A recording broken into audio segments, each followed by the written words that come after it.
queen bitch finds out about this, she's gonna flip her shit. Rachel and I, we know each other.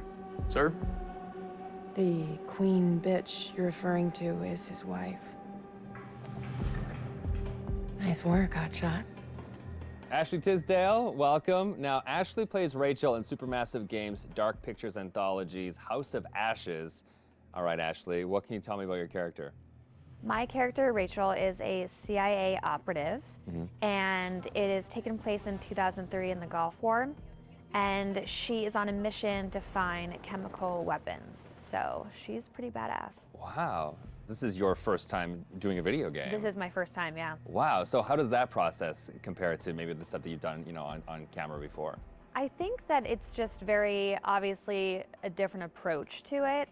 I do a lot of voiceover for animation series, so I would say it's more in line with that because you're in a studio all day and it's like you and the script and then also like some of the other characters, but it's just like kind of going through it really fast versus, one scene on a TV show or a movie could take like an hour to 2 hours. So you're constantly going through it. It's a really long process, but it's cool, it's different. You're wearing like heavy machinery on your head and it's like getting all of your facial expressions. So it's pretty crazy. You're gonna just be like completely like so muscular by the time you're done. Your neck will be. My neck is super strong. Yeah, the strongest neck ever now. Yeah. And how do you prepare for something like that? Then I feel like as the script, it's not maybe necessarily you're preparing for particular scenes. Everything is so varied. Like, how do you really kind of get ready for it? I pretty much, obviously read the script beforehand, but I don't spend a lot of time on it like I would another script, like either with a movie or a TV, because it's the same thing of how I approach animations, is that I know when I'm here, I'm gonna be with the director and they're gonna have me do it like multiple different ways because there is multiple different directions the character can go.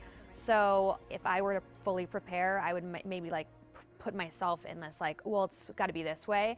And I wanna feel free to like be able to have them say, do it more sympathetic and do it more angry. And so I kind of don't fully prepare. I just know who the character is, and as long as I know the intention of what I'm saying, then I'm good. What is it? The guy who served me, I don't know. He was looking at me pretty strange. Probably doesn't get to see a woman like you around these parts very often, especially one that's showered. But with any series or film, there's just that one linear path for your character. Yeah. And with this, you have the option of There's living out many the different multiple. arcs. Yeah, how do you kind of keep it all straight or keep a continuity with your character through all that? Honestly, I don't even remember half of it. I think it's just obviously relying on the director. And the guys at Supermassive, they're just really great at knowing where we are in the storyline. And so it's just heavily trusting them. And then, just kind of knowing, that it's just gonna go. I can't, there's just so many different areas that it can go. And I could die in one of the things, and I could become a vampire. I can like live. It's just like, it's so crazy how opposite.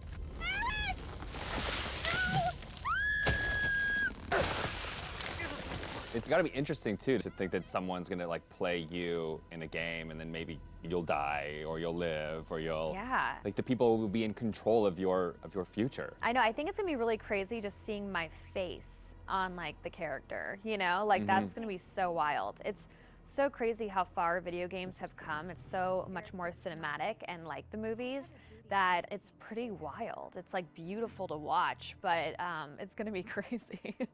Now, I guess we have a couple rapid fire questions that I'd like to hit you with as well. Okay, ready for this? Ready. So bitten by a vampire or buried alive? Oof. Yeah, bitten by a vampire. Oh, really? Well, then you get to live forever, so, That is true. Okay, I never thought of that element of it. Things that you've shot so far, do you have a favorite scene? I think my favorite scene would have to be probably early on between Rachel and her husband. It's a flashback, and it's them in the car, and it's a moment in time that kind of changes everything. And what I love about it is that it really shows who Rachel was and how it changed her to become who she is today. There's just so much happening in the game that it's just like a moment where it's just like really kind of stripped down and one-on-one, and I think it's a really beautiful scene. What is it? The guy who served me, I don't know. He was looking at me pretty strange. You know, my sole objective, Rach, is to make you happy. Doesn't matter where we are or what we're going through, I'll always put a smile on your face. See? I told you. So how do you get into that? Because I feel like, you know, it's sometimes it's such a sudden change from one scene to the next. So how do you kind of really get into that moment so quickly?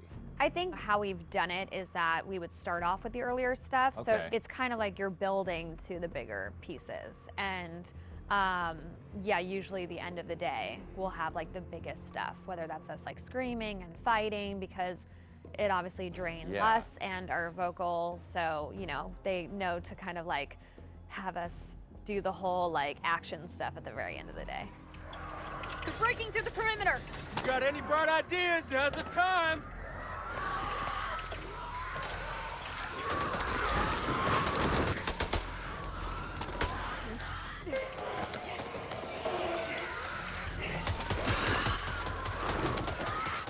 It'd be odd of being like, okay, now we're gonna be sweet, and now we're gonna be screaming, It's and hard then to you're gonna go be dying, backwards, and then you're gonna be back alive again, and this is a touching moment, and you're gonna die. Yeah, and the first time it's gonna be like a strange experience, kind of going off on your own and acting out that kind of separate. Yeah, it's definitely a very interesting process to watch, and it's different from anything I've ever done. Has it been hard to navigate doorways with the camera on? Like, do you find your... Oh, no, I take them off right away. Okay. Anytime I can get a break, because it is a heavy thing, and so it's just like most of the time I'm sitting on the couch with it, like holding the helmet up, because it's like, you know, it's like a weight on your head. So yeah. it's pretty crazy. It's expensive equipment. You don't want to like bang it on a door frame. No. Well, now that they've got you in the game, they can put you in anything. I know. I'm so excited because I've never been able to play something like this. Yeah, okay. Well, that's good. Cool. Thank you.